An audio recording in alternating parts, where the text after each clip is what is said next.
The spotlight shines bright on LaMelo Ball. He's been labeled the most talented player in the draft with the highest upside. But is there a downside to this? And exactly how high is too high? And could this all take a wrong turn? Is the bar set too high for LaMelo Ball?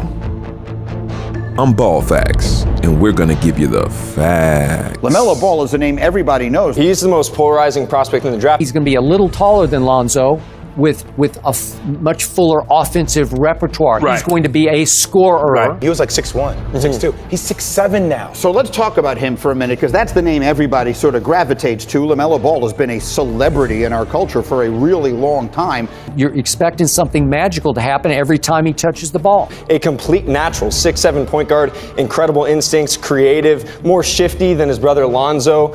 And he can rebound, and he can pass.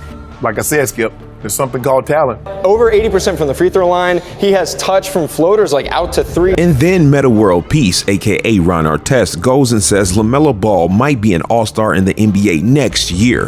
That's crazy pressure. Lonzo had pressure like that, but most people said Lonzo's pressure came from his dad. This is about that man's mouth right there. You talked an awful lot of smack, Mr. LaVar Ball. I don't know if you noticed, there's a guy on Lonzo's team. What's his name? And Lonzo is not the best player on that team now. Are you crazy? Are you saying Lonzo better than LeBron? Yes. Do you feel that your father is writing checks with his mouth that you have to cash? Do you concern yourself at all that you add pressure to him? Now, most people are saying that LaVar has been quiet this round and has not added pressure to LaMelo, and he actually has been different. Compare him. Who could he be? Melo could be something new, just because he's different all the way around. Melo was chasing one guy, and the only person he's chasing is Lonzo. Right. That's it. And if LaMelo blocks out the outside pressure and only chases Lonzo, he could really have a better debut than his brother. His long-awaited NBA debut. Sellout crowd on hand, over 15,000 here. This place ready to erupt. My expectations for my first game is go out there and just play hard and, try to get a win. And on Ball's first touch, the crowd erupts here. There's the lob to Ingram, and that's what Lonzo Ball does. Lonzo Ball has really impressed a lot of the NBA folks with his work ethic. My first game started off good, and then it kind of just went downhill from there. Ball for three. Lonzo can't get that one to go. The fans calling for Lonzo Ball to do something. And three ball comes up short. His first three-pointer as a Lakers an air ball. Hasn't gone according to the script for him yet, as he's 0 for 6. There's that three on the way, rims out. Lonzo so far tonight having a little trouble. How do you feel about it, Joe? I just don't like losing. Ball for the tie. My first game wasn't the way I wanted to start. Shot the ball pretty poorly, and, we lost. So after the game, I didn't feel too good. Not the best debut for Lonzo Ball. Lonzo's Summer League debut was crazy anticipation. It was crazy, the turnout. People were just going bananas over Lonzo Ball and just wanting to see what he was going to do. And I think that same thing is going to happen with LaMelo Ball. Now, people are on the fence. I know people are on both sides saying that LaMelo Ball is going to be the next savior of basketball. He's going to save whatever franchise he gets to. And there's other people that's going to say, oh, he's going to get in the league and average 11 points. He's going to be an average person. I don't think he's going to be average, but we all have to wait and see. Now, you got people on the side of Meta World Peace saying he's going to be an all-star. That's kind of far-fetched. It's not very likely. I mean, it could happen. With him being on the East, it's a small chance because they're in short supply of superstars, and that's just my opinion on that one. But we got to look at more realistic things like Rookie of the Year. And if you compare this year's Rookie of the Year, Ja Morant, and the stats that he got, we got to ask ourselves, can LaMelo put up those type of stats? So Ja Morant averaged 17.8 points per game his rookie year, 7.3 assists, 3.9 rebounds. Those are good numbers. He was getting 31 minutes a game, and he shot 47% from the field. those are good numbers. Now, if LaMelo was to go to a Golden State, I don't expect him to put those numbers because I don't know how much they would play him. But if he goes to the Charlotte Hornets, I know LaMelo can get those numbers. 17 points in a game, LaMelo can get those numbers. I really think so. And, you know, LaMelo can have a rookie year like LeBron. LeBron averaged 20 points his rookie year, 5 assists, 5 rebounds, 41% from the field. He was getting 39 minutes a game. Those are major minutes.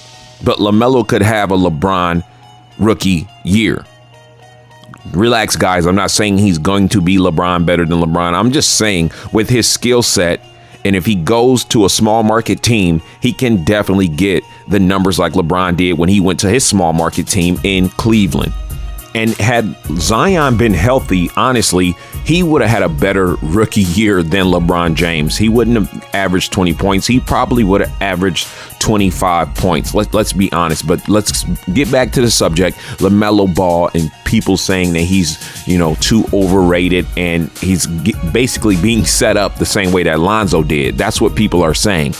And that would really be the worst case scenario if that were to happen. It would just be bad for LiAngelo, bad for LeVar. It would be bad for the whole Ball family if LaMelo comes into the league like Lonzo and then his shot doesn't drop, like it's not going in.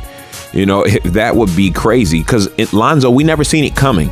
We could not predict that the same shot that was going in Chino Hills, going in UCLA would not go in the NBA. I mean, like, why wouldn't it?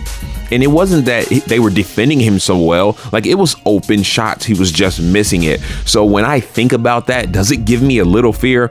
Yeah, if I think hard enough about it. But then I just go back and watch some of LaMelo's highlights, watch some games, and I'm like, oh no, this kid's got it. He's got a touch, he's got a feel, and he has the confidence. And you know, I really think there's a lot of people out there that doubt LaMelo Ball because he's a celebrity. And they confuse the Ball brothers with Kardashians. Just because they're famous, don't get it twisted. They can really hoop.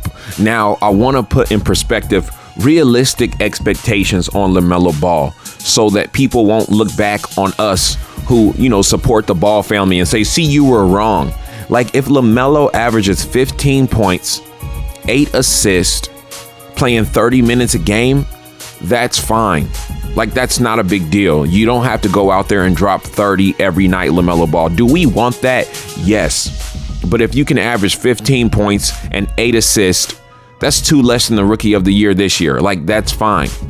Now, what I think he's actually going to do is I think he's actually going to average 18 points per game his rookie year if he goes to a team like Charlotte, you know, or the Bulls, something like that. But we don't know what these teams are going to trade for, and then some other sleeper team gets LaMelo Ball and it just knocks our socks off, which I won't be mad about as a content creator.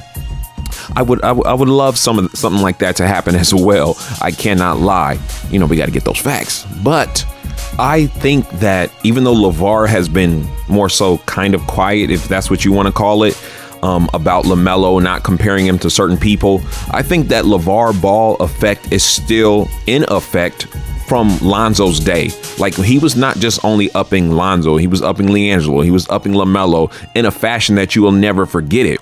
And with him not always, but sometimes being right on things like, you know, Jeannie Buss was in control, not Magic, and LaMelo's going to eventually be number one. Then he was. You cannot get LeVar Ball out of your mind. So you still put some of the pressure from LeVar, if that's what you want to call it, pressure on LaMelo because of the things that he has said in the past. LeVar was just great marketing. Because guess what? The anticipation isn't bad. High expectations aren't bad when they get fulfilled. Now, when the ball drops, okay, no pun intended, the ball drops and it's horrible. But LeVar really did his thing. And we're just going to have to wait and see. The anticipation buildup, I actually enjoy it. I am looking forward to seeing what LaMelo does. You guys let me know if you think that the ceiling is being pushed too high for LaMelo Ball and expectations are too high, if you think they're too low, or you think they're just perfect. Let me know in the comment section.